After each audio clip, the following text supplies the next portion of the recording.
పాకిస్తాన్ పక్కా Islamic country. Hindu ఆలయాలు కనిపిస్తే ధ్వంసం చేయడం మాత్రమే తెలిసిన దేశం. మైనార్టీల అణచివేతల్లోనూ అదే టాప్. అలాంటి పాకిస్తాన్లో ఓ హిందూ మహిళ ఎన్నికల బరిలో నిలిస్తే ఆమెకు ప్రజలు బ్రహ్మరథం పడితే వినడానికి ఆశ్చర్యంగా ఉన్న సవీరా ప్రకాష్ విషయంలో ఇప్పుడు అదే జరుగుతోంది.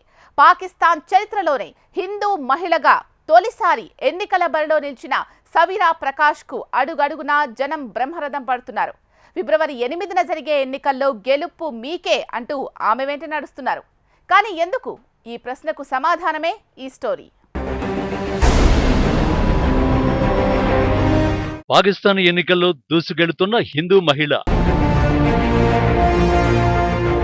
సవీరా ప్రకాష్ కు బ్రహ్మరథం పడుతున్న పాకిస్తాన్ జనం. ఉగ్రవాద దేశంలో ఊహించని ఆ మార్పు మొదలైనట్టేనా?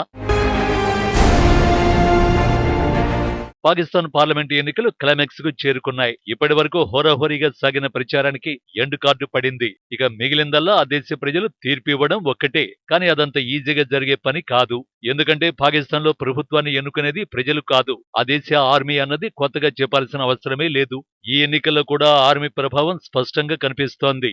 ఇమ్రాన్ ఖాన్ ప్రభుత్వాన్ని గద్దె దించడం దగ్గర నుంచి నవాజ్ షరీఫ్ ను తిరిగి దేశంలోకి రప్పించి ఎన్నికల బరిలో నిలపడం వరకు ఆర్మీ ఆడిన ఆట స్పష్టంగా కనిపిస్తోంది. సింపుల్ గా చెప్పాలంటే ఫిబ్రవరి 8న జరిగే పోలింగ్ కేవలం తమది ప్రజాస్వామ్య దేశమని చెప్పుకోవడానికే. అంతకుమించి పాక్ ప్రజల తీర్పుతో అక్కడ ఎవరికీ అవసరమే లేదు. కానీ పాకిస్తాన్ ప్రజల్లో మాత్రం ప్రజాస్వామ్యంపై ఎక్కడో కాస్త ఆశలు చిగురిస్తున్నాయి. అందుకు కారణం కొత్త తరం రాజకీయాల్లోకి రావడం.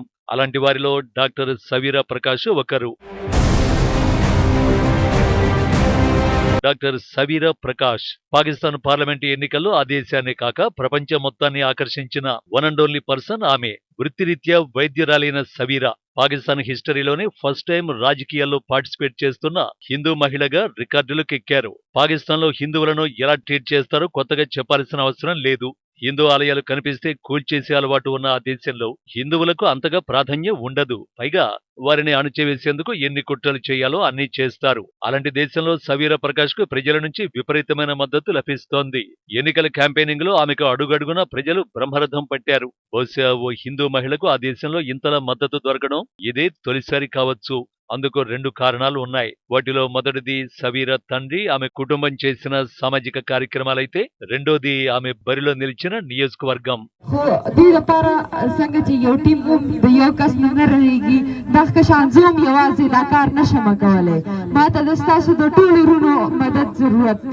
మొదట సవీరా ఫ్యామిలీ విషయానికొస్తే సవీరా ప్రకాష్ తండ్రి ఒక వైద్యుడు, సామాజిక కార్యకర్త కూడా. ఆయన గత 30 ఏళ్లకు పైగా పాకిస్తాన్ పీపుల్స్ పార్టీ సభ్యుడిగా కొనసాగుతున్నారు. సామాజిక సేవా కార్యక్రమాల్లో తన తండ్రి సవీరాకు స్ఫూర్తి. తాను రాజకీయాల్లోకి ఎంటర్ అవడానికి, మెడిసిన్ చేయడానికి చాలా మానవీయ కారణాలు ఉన్నట్టు సవీరా చెప్పారు. తన చుట్టూ ఉన్న వారికి సాయం చేయాలనుకున్నారని, కానీ ఇళ్లకే పరిమితమైన ఈ వ్యవస్థలో దానివల్ల పెద్దగా మార్పు రాదని భావించినట్టు సవీరా తెలిపారు. తాను వైద్యురాలిగా ఉంటే రోగులకు వైద్యం చేయగలను, కానీ అక్కడితో ఆగిపోవాలని అనుకోవడం లేదని చెప్పారు. ఆమె మాటల్లో చెప్పాలంటే పాకిస్తాన్ లో ప్రస్తుతం ఉన్న ఈ వ్యవస్థను మార్చాలి. అందుకే ఆమె రాజకీయాల్లోకి వచ్చారు. విద్య, వైద్యం, పర్యావరణ సమస్యలపై పనిచేయాలనేది సవీరా అసలు లక్ష్యం. మహిళా సాధికారత సాధించాల్సిన అవసరాన్ని కూడా ఆమె గుర్తు చేస్తున్నారు. అందుకే ఓ యువనేతగా ఆమెకు ప్రజలు ఇంతలా మద్దతు తెలుపుతున్నారు.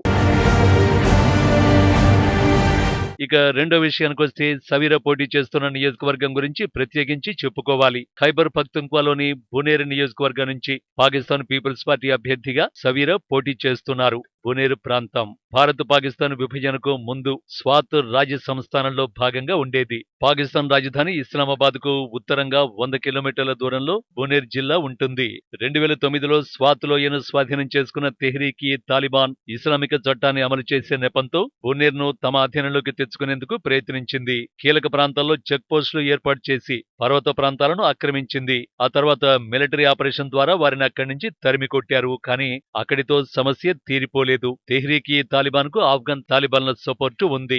ఎంతలా అంటే అక్కడి గిరిజన ప్రాంతాల్లో పాకిస్తాన్ చట్టాలకు విలువే లేదు. తాలిబాన్లు చేసిందే చట్టం, చెప్పిందే న్యాయం. ఇక ఆర్థిక పరిస్థితి దిగజారిపోవడంతో ప్రస్తుతం పాక్ ప్రభుత్వం ఏం చేయలేని పరిస్థితి నెలకొంది. ఇలాంటి తరుణంలో సవీరా లాంటి లీడర్ ఉంటే తాము ప్రశాంతంగా ఉండొచ్చని స్థానిక ప్రజలు భావిస్తున్నారు. నిజానికి సవీర ప్రకాష్ ఎన్నికల ప్రచారంలో ఇచ్చిన ఓ హామీ బునేరు ప్రజల్లో ఆశలు రేపింది. భారత్ పాకిస్తాన్ మధ్య సత్సంబంధాలకు వారధిగా పనిచేస్తానన్నది ఆ హామీ. వాస్తవానికి ఆర్థిక సంక్షోభం మొదలైన తర్వాత పాకిస్తాన్ ప్రజల్లో చాలా మార్పు వచ్చింది. మోడీ లాంటి లీడర్ తమకు కూడా అవసరమనే భావన వారిలో కలిగింది.